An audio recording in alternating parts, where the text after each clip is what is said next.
Good morning. Very intense light today.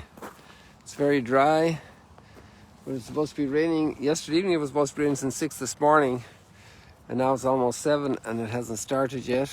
But there's obviously a change happening from the very dry day we had yesterday. This cloud is moving in over the sun there, so we won't have too much of this bright light. It's amazing as the cloud is coming in to kill the sun, so to say. It gets very, very bright. Interesting plays of the light.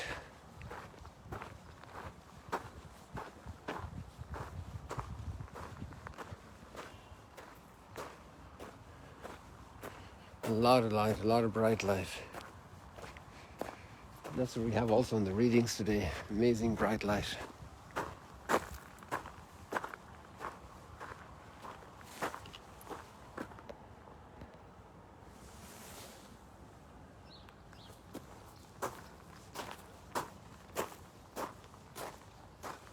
Mount Arbel is getting greener by the day with all this rain.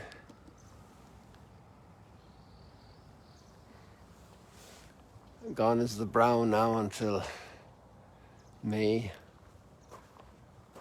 And the new generation of vegetation is appearing.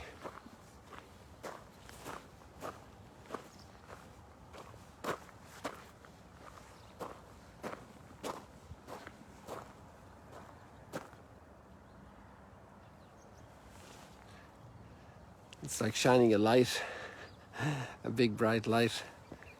It's not just the more indirect light, it's very intense light, the way the cloud is focusing. I'm not sure if the cloud is doing it, but something is doing it.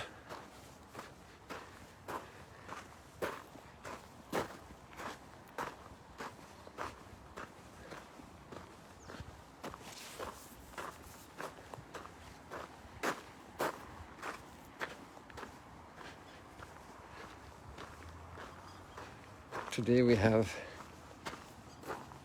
5 days away from Christmas, or 4 days if you will. We have the reading from Isaiah chapter 7, the famous text in the conversation with the prophet speaking to the king Ahaz. And he says, the virgin will be with child, which is a translation of, in the Greek version of Isaiah, that was done at the Septuagint. The word in Greek that's used is parthenos, for the virgin, the young woman.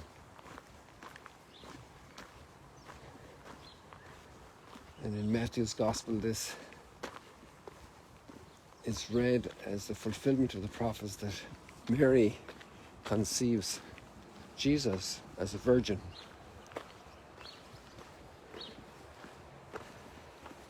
And so there's a huge chapter, a huge meaning.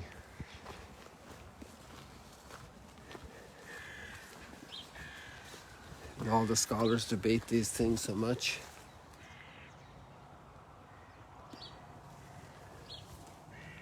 In the big picture, in the spread of time, the meaning seems to come forth. Oh, there we have this bird waiting here for us.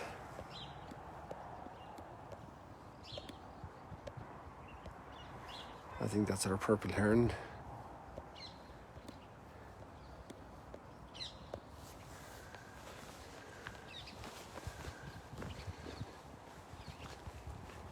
Oh, I'm not going to walk here. This is going to be wet clay. I'm going back on the dry there, people. I don't want to get these boots sticky with mud.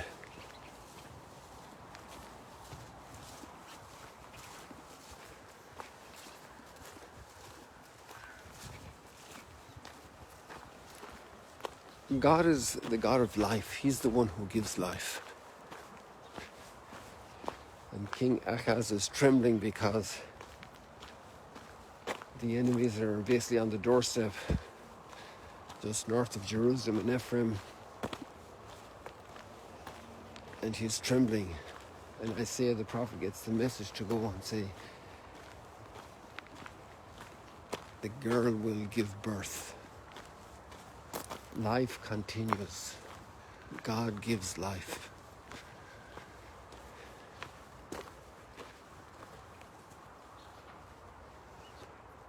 New life sprouts.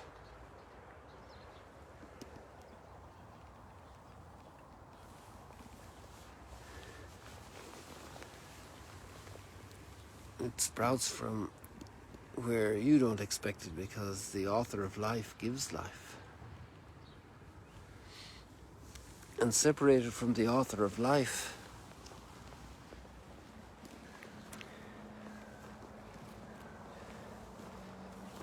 we die.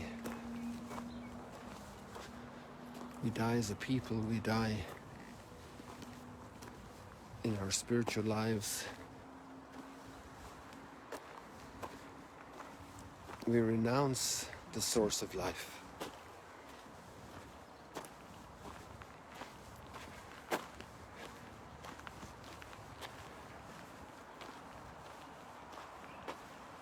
And, gradually we saw that with the subject of the resurrection.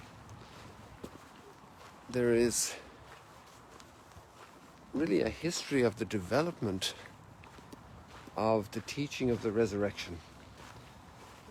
We've commented that also over the months about monotheism, that it wasn't just like one flash of lightning or one sunrise in the morning, but it took a long time for God's people to grasp the reality of the resurrection and its import and its reality for us.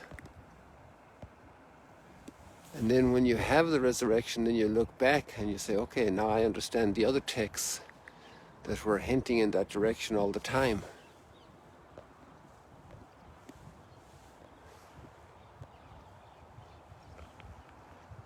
And so the same I would say with virginity. We don't have to force the text of Isaiah, but little by little, in the whole picture, when we see what happens, that Mary the Virgin cries out in joy, the Magnificat afterwards. It's not our text today.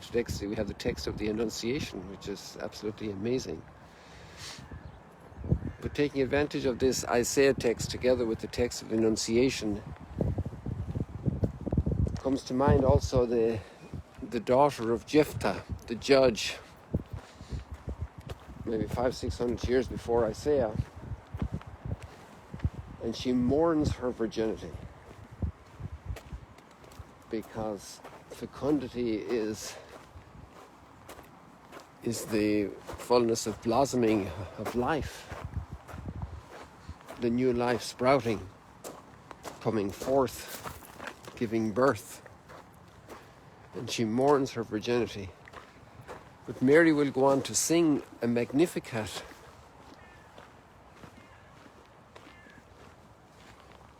in thanksgiving and praise what the great things. Wow.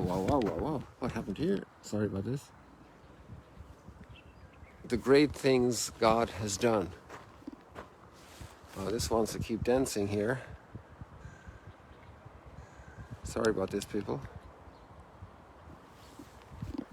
Wow, it's refusing. If we dance once more, I'm going to take it off, okay? And I just hold it in my hand. Let's see if it stays here.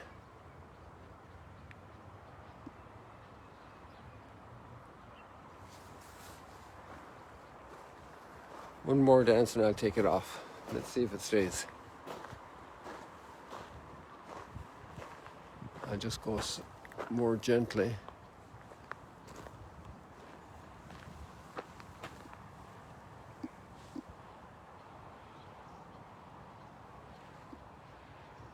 I detect a great instability actually in the phone right now, in the gadget. There's some little thing happening. Yes, let's take it off. and I'll just hold it in my hand so it won't have altogether the same stability. Okay, you had to deal with a lot there, so I thank you for your perseverance. We need to see how this cloud develops here. So now you can see the difference between having the Osmo and not having it.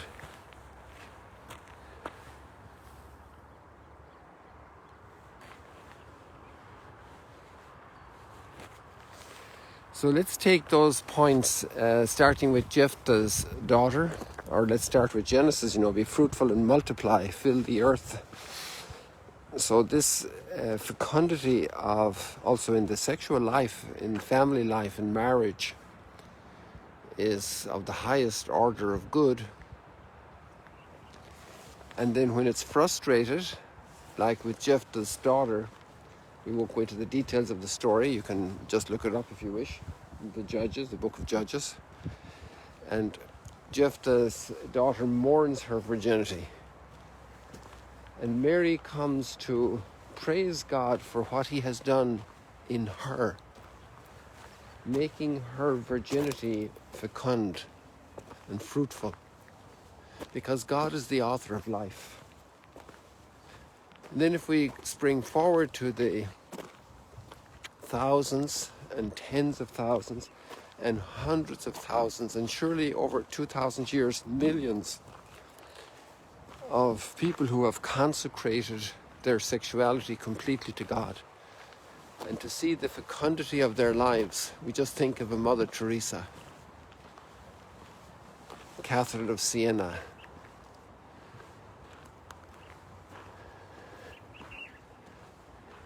and we can keep listing all of the women and also the men who've consecrated themselves completely to God, and to see the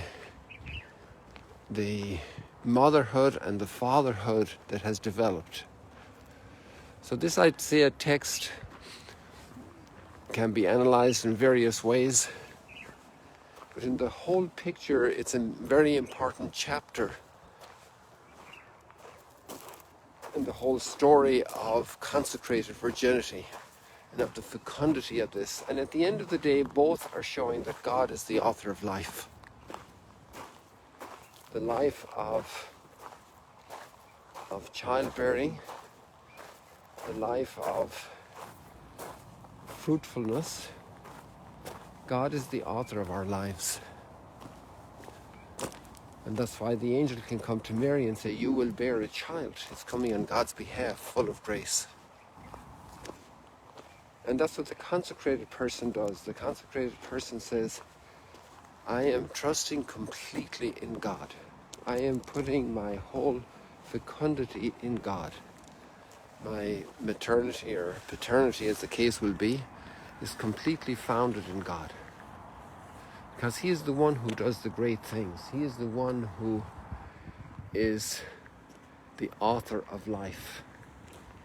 And if you think about it, every inspiration we have is a gift. Every good deed that becomes a blessing for others is blessed.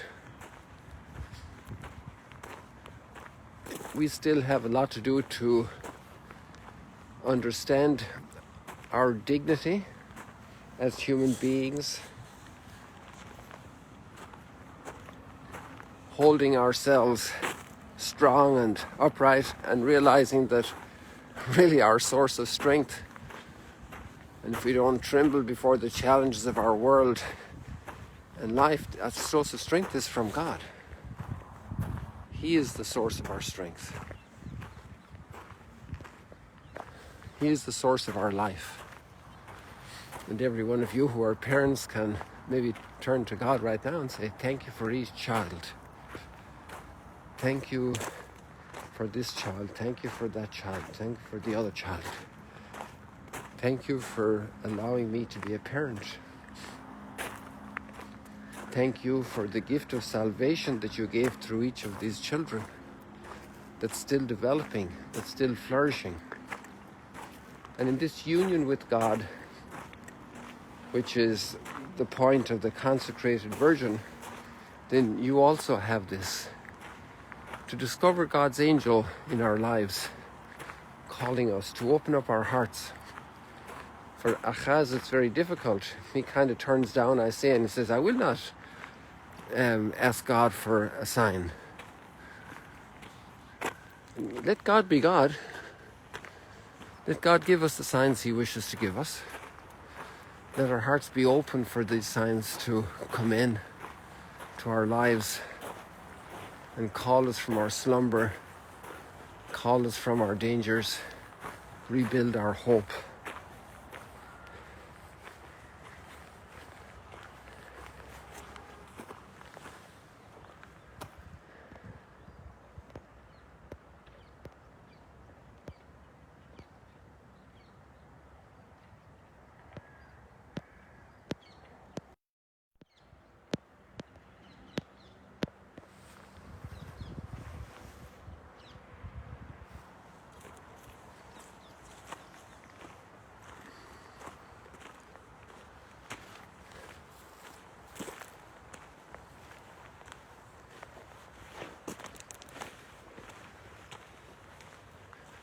So I think we're going to be finishing up without seeing the final play with this light here and the cloud, although the sun now is pretty much wrapped into that cloud. So there's not much to do there. But it'll be nice to see how this cloud continues to develop.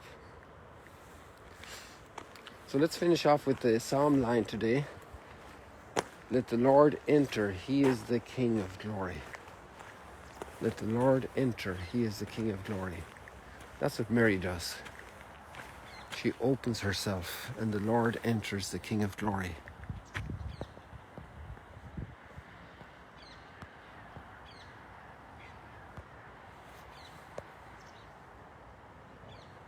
It's beautiful to see the rich green coming back. People, God bless you. Oh, there's my finger blocking. God bless you. See you later, alligators.